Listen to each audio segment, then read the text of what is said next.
మీకు sorry border కుట్టడం రావట్లేదా? అయితే చూడండి, ఈ వీడియోలో క్లారిటీగా చూపిస్తున్నా. అంచుల్ని చివర ఒకసారి కట్ చేసుకోవాలి.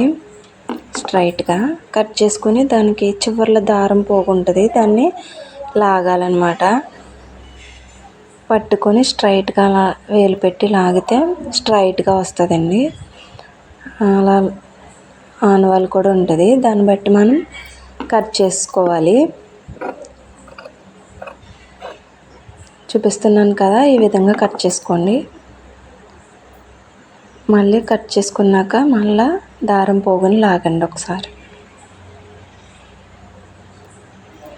లాగితే అలా వస్తుందండి. దాన్ని మళ్ళీ కట్ చేసుకోవాలన్నమాట. ఆనవాలు ఉంటుంది మనకి, దారం లాగిన ఆనవాలు, దాన్ని అలా కట్ చేసుకుంటూ వెళ్ళాలి. చివరి దాకా అలా కట్ చేసుకుంటూ వెళ్ళాలి. చూసారా, స్ట్రైట్గా వచ్చింది.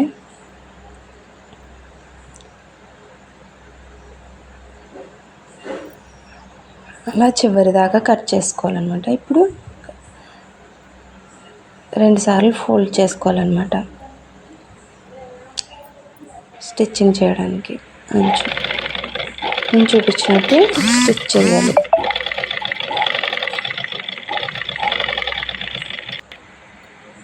చూసారా, స్ట్రైట్గా వస్తుందండి.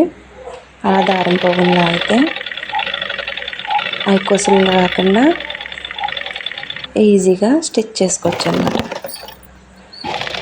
చూసారా, ఫినిషింగ్ ఎంత బాగుందో.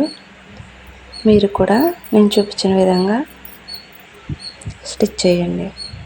సారీ బోర్డర్ స్ట్రైట్గా వస్తుంది అన్నమాట. థ్యాంక్ యూ సో మచ్ అండి. Keep watching.